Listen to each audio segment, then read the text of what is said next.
In the blistering midday heat of early summer in Franklin, Tennessee, the air hung heavy and dry, red dust clinging to everything like a persistent reminder of forgotten places. Sarah Thompson, 28 years old, slumped forward, her forehead pressing against the cracked vinyl of her steering wheel.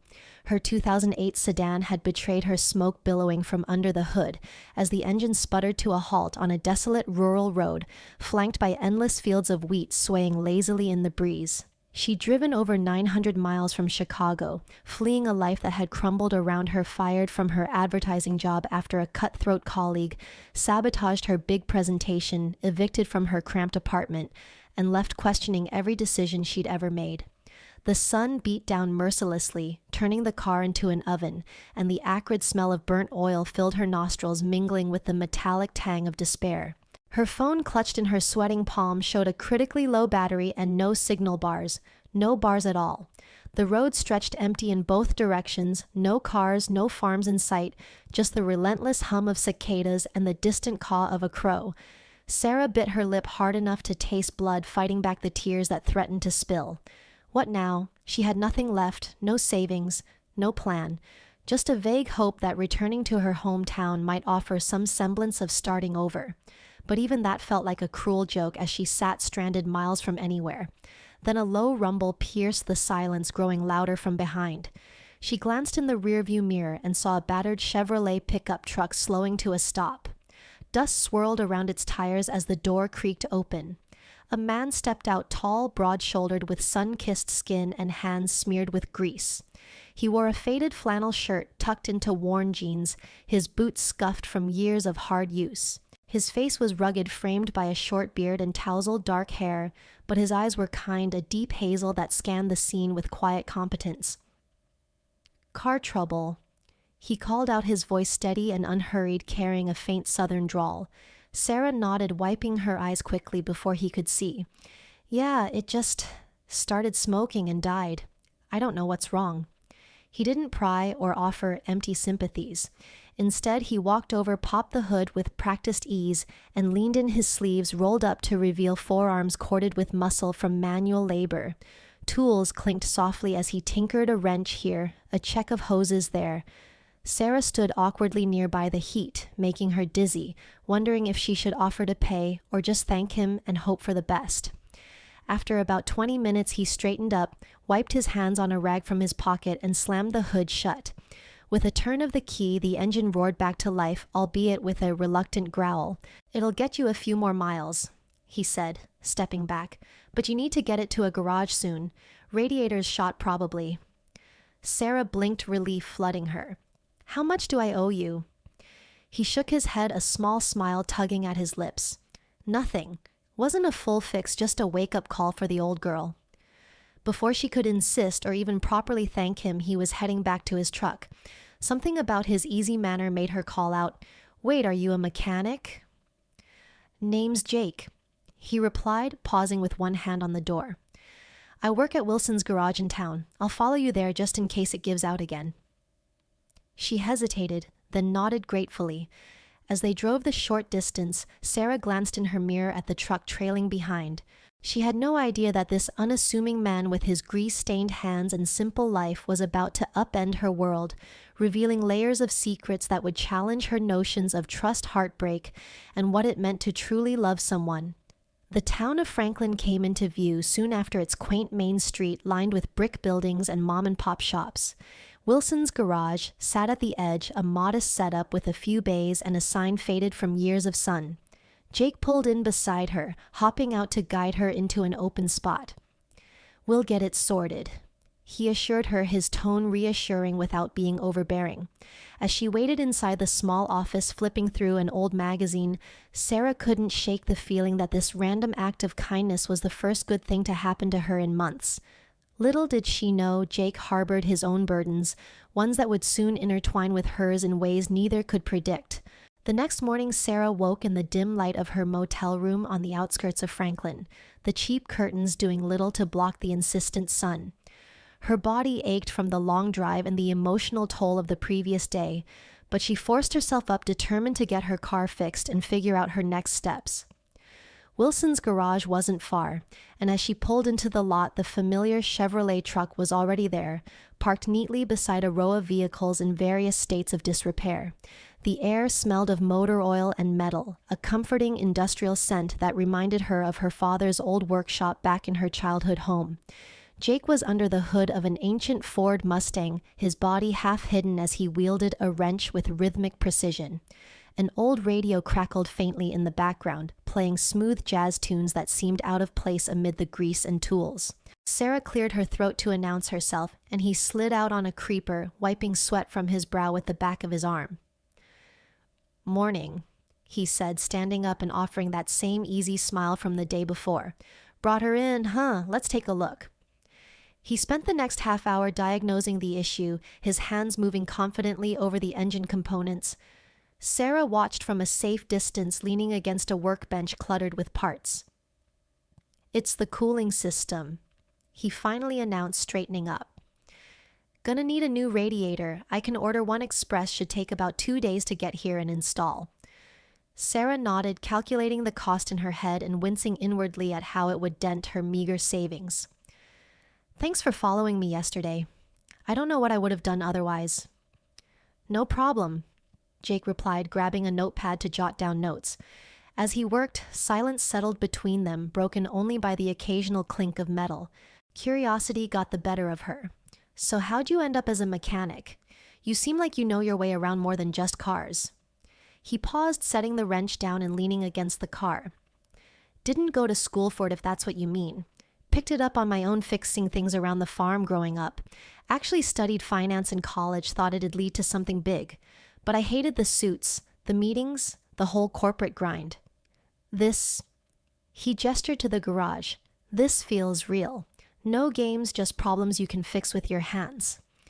Sarah found herself opening up as they talked.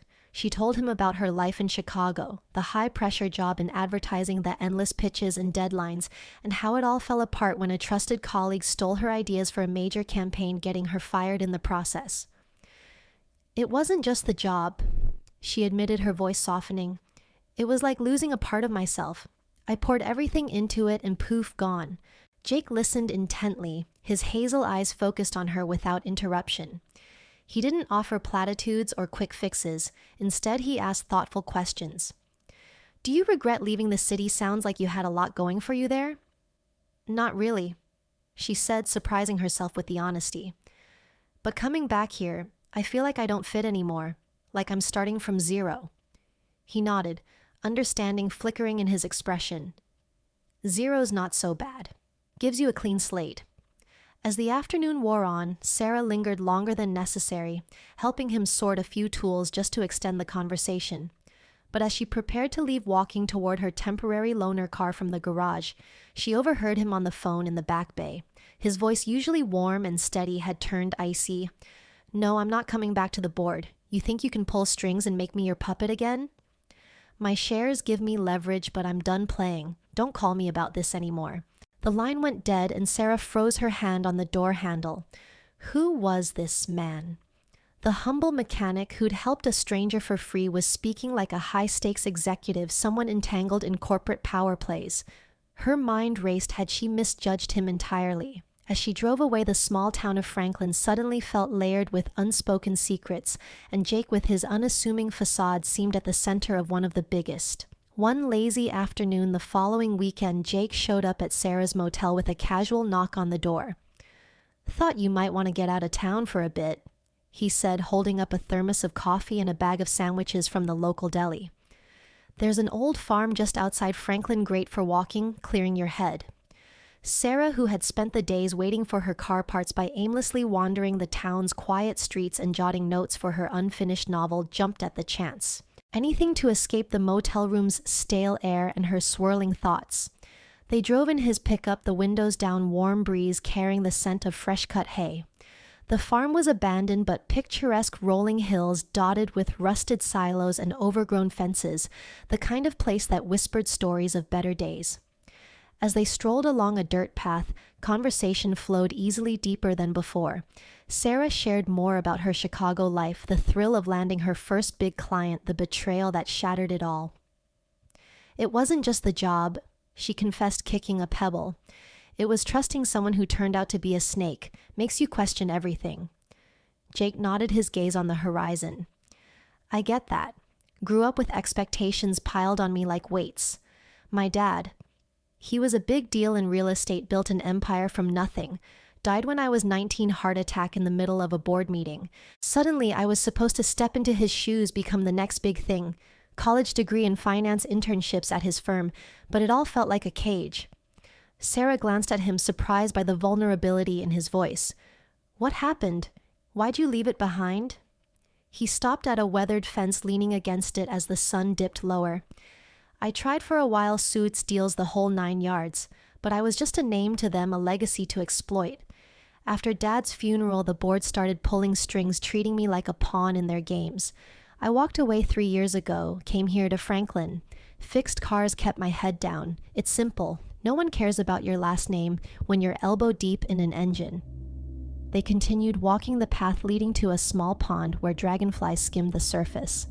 Sarah felt a pull toward him, this man who seemed so grounded yet carried invisible scars. As dusk painted the sky in oranges and pinks, they climbed onto the bed of his truck, sitting side by side with their legs dangling. The coffee had gone cold, but the sandwiches were devoured in companionable silence. A gentle wind rustled through lifting strands of Sarah's hair across her face. Without thinking, Jake reached over his fingers, brushing her cheek as he tucked the hair behind her ear. Time seemed to slow. His touch lingered, warm and tentative, his hazel eyes locking onto hers with an intensity that made her breath catch. He leaned in closer, the space between them shrinking until she could feel the heat of his body. Her heart raced, anticipation building like a storm. But just as their lips were about to meet, he pulled back abruptly, his hand dropping to his side. "I'm sorry," he murmured, his voice thick with regret, turning away to stare at the fading light. "You deserve to know everything about me first, before this goes any further. It's not fair to you otherwise." Sarah's pulse still thundered, a mix of disappointment and confusion washing over her. "Jake, what is it? You can tell me." He shook his head, standing up and offering her a hand down. "Not yet. Let's head back. It's getting dark." The drive home was quieter, the almost kiss hanging between them like an unspoken promise or a warning. In the days that followed, they grew closer through late-night texts and shared lunches at the garage, but Jake maintained a careful distance, as if an invisible barrier held him back. Sarah sensed a storm brewing, one tied to the secret she'd glimpsed, wondering if she was ready for whatever truth he was guarding so fiercely. 2 days later, the weight of the almost kiss still lingered in Sarah's mind like a half-finished sentence. She had thrown herself into her writing, scribbling furiously in a notebook at the motel's rickety table, trying to channel the confusion into her novel's characters. Jake had been distant since that evening, polite texts about the car repairs, but no more invitations for walks or shared silences. She told herself it was for the best. She was just passing through Franklin, not looking for complications. But as she stepped out for a walk that afternoon, a sleek black Mercedes pulled up in front of the motel, its engine purring like a predator. The door opened and a woman in her early 50s emerged, dressed in a tailored suit that screamed old money, crisp lines, subtle jewelry, and an air of untouchable authority. Her face was sharp eyes like polished steel, scanning Sarah with a dismissive glance. "You must be Sarah Thompson." The woman said, her voice clipped and precise, as if every word was measured for maximum impact. She didn't wait for confirmation, pulling a thick envelope from her designer bag and holding it out. "I'm Eleanor Whitaker, Jake's mother, and I've come to put an end to whatever little fantasy my son has been indulging in." Sarah's stomach twisted, but she took the envelope, her fingers brushing the fine paper. "What is this?" "Open it," Eleanor commanded, crossing her arms. "See for yourself why you're out of your depth." Inside were documents and photos, glossy images of Jake in tailored suits at high-profile galas, shaking hands with CEOs, clippings of multi-million-dollar real estate deals, boardroom minutes listing him as a major shareholder in Whitaker Enterprises, a sprawling corporation her father had once mentioned in passing. And at the bottom, a contract, a prenuptial agreement drafted for Jake and the daughter of another prominent family, dated just a year ago. Sarah's hands shook as she flipped through it, all her mind reeling. This wasn't the humble mechanic she'd met. This was a man entangled in a world of power and privilege she'd only glimpsed in magazines. "You think a small-town fling changes anything?" Eleanor continued, her tone icy. "Jake is the heir to everything my late husband built. He ran off to play grease monkey because he couldn't handle the responsibility, but that doesn't erase who he is. And you, a failed ad exec from the city scraping by, you're a distraction, nothing more. He'll come to his senses soon enough." Sarah's cheeks burned, anger mixing with hurt. "Why are you telling me this? If Jake wanted me to know—" "Because he won't," Eleanor interrupted. "He's always been sentimental, hiding from reality. But I won't let him throw away his future on someone like you. Take this as a courtesy, walk away now before it gets messy." With that, she turned on her heel, sliding back into the Mercedes. The car pulled away smoothly, leaving Sarah standing in the dust, the envelope clutched like a weapon. Hours ticked by in a blur. She paced the room, rereading the documents until the words blurred. By evening, when Jake's truck rumbled into the motel lot, she was waiting outside, the file in hand. He stepped out, his face lighting up briefly before registering her expression. "Sarah, what's wrong?" She thrust the envelope at him. "Your mother paid me a visit. Care to explain why you've been lying to me?" Jake's shoulders slumped, the color draining from his face. He took the file, flipping through it with a resigned sigh. "I didn't want it to come out like this." "Then how—" she demanded, her voice cracking. "You've been pretending to be some average guy fixing cars, but you're this heir to a fortune, boardrooms, arranged marriages. Why hide it?" He met her eyes, his own filled with a pain that mirrored hers. "Because that life nearly destroyed me. After Dad died, the board my own family treated me like a commodity. I left 3 years ago to escape it, came here to Franklin where no one knew my name. I didn't tell you because I was afraid. Afraid you'd see me differently like everyone else does. Not as Jake, but as the Whitaker heir." Sarah stepped back, tears welling. "It's not the money that scares me, Jake. It's that you didn't trust me enough to tell the truth. I opened up about my failures, my betrayals, and you let me believe you were just like me." "I'm sorry," he whispered, reaching out, but she pulled away. "I wanted to protect what we had.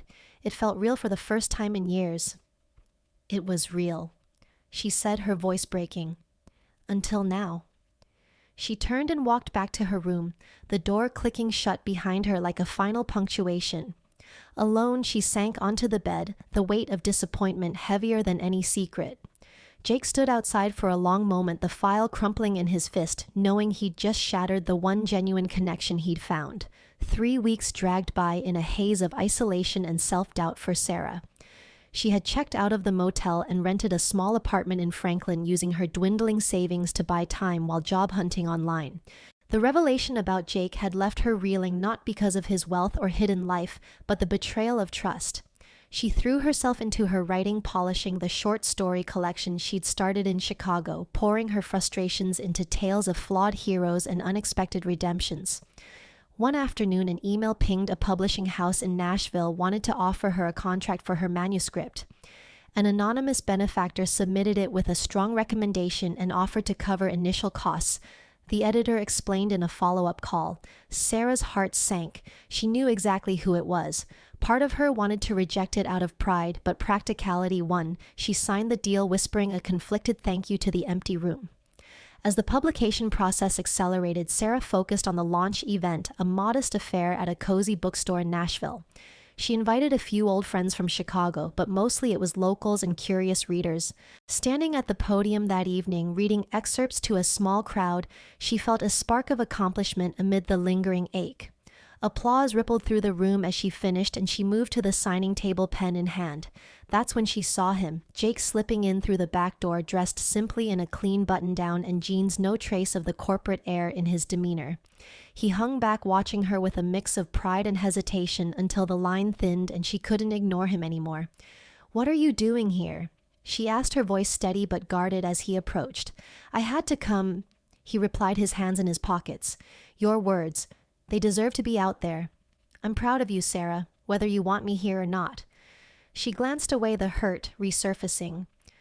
"The anonymous submission, that was you, wasn't it? Trying to buy my forgiveness?" He shook his head. "Not buy. Support. You earned this on your own merit. I just gave it a nudge, like you nudged me out of my shell.